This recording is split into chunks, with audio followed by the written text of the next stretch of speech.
As all of us have heard by now, in his Ohio campaign rally speech on Saturday, Trump said there will be a bloodbath if he loses the November election. The Biden campaign pounced on the remark as proof that Trump is calling for political violence. First, here's the video of Trump talking about a bloodbath, and then we'll break down what Trump meant by it, and if there might have been another remark in his speech that is even more concerning. Here he is with the bloodbath comment. Now, if I don't get elected, it's going to be a bloodbath for the whole, that's going to be the least of it. It's going to be a bloodbath for the country. That'll be the least of it. Almost immediately after the rally, the Trump campaign attempted to clarify his remarks by stating Trump was actually referring to the automobile industry. Trump himself posted the following statement on Truth Social earlier today.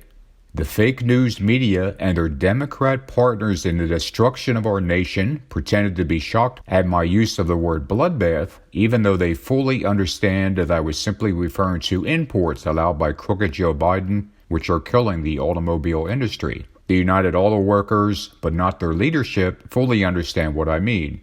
With the electric car mandate being pushed by Biden, there soon won't be any cars made in the USA unless I'm elected president, in which case auto manufacturing will thrive like never before, MAGA 2024. So let's take a look at what Trump said immediately leading up to the bloodbath comment. Here's that video. You know, Mexico has taken over a period of 30 years, 34% of the automobile manufacturing business in our country. Think of it, went to Mexico.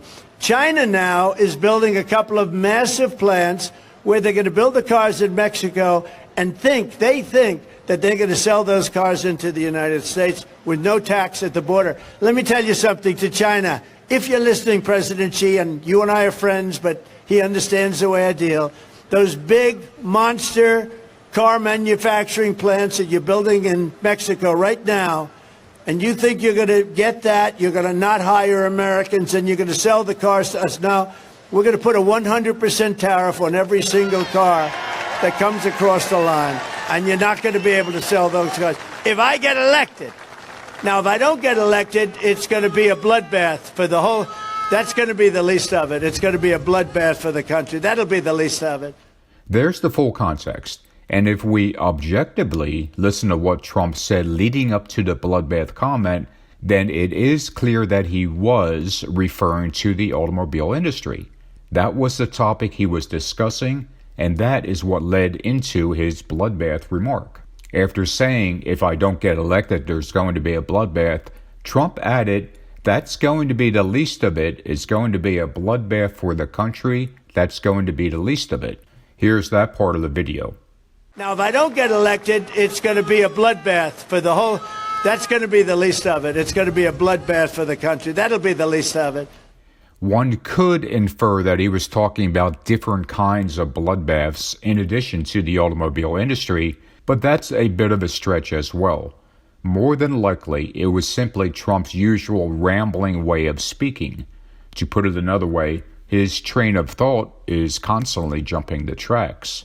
Ironically, the reaction of those who claimed Trump was talking about political violence has had the net effect of reinforcing the perception among Trump supporters that he is always treated unfairly.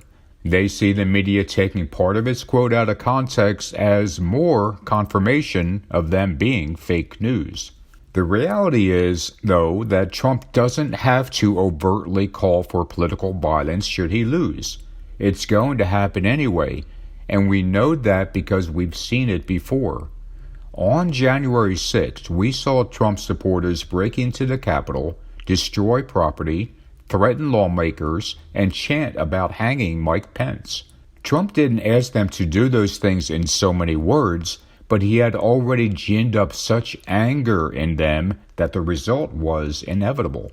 Likewise, should Trump lose the election this November, he won't have to call for political violence.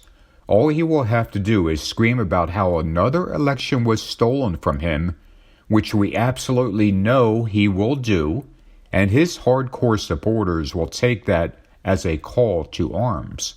The truth is that regardless of whether or not Trump actually calls for it, political violence stemming from him losing the election is inevitable. We can see it coming from a mile away. One thing Trump's bloodbath comment did do was overshadow how he once again dehumanized some of those who crossed the border. He said, in some cases, they're not people, in my opinion. But these kind of comments are nothing new for him. For many years, Trump has used incendiary rhetoric about immigrants to fire up his base, and in recent weeks he has repeatedly warned about migrant crime, and even made a nonsensical claim that they were speaking languages nobody has ever heard of. During a recent conversation with the right side broadcasting outlet, Trump even claimed that the surge in immigration was so extreme that it has overrun New York City to the point that there's no more little leagues, there's no more sports, there's no more life in New York and so many of these cities. Trump's continued rhetoric dehumanizing other people puts us on a very ugly path to treating others as animals. And history is rife with examples of what happens when certain groups of people are thought of in terms of being animals. In the last few years, Trump has even used similar rhetoric when describing his political adversaries, referring to them as human scum and how they were sick and evil people. How much longer will it be before they, too, are referred to as less than human?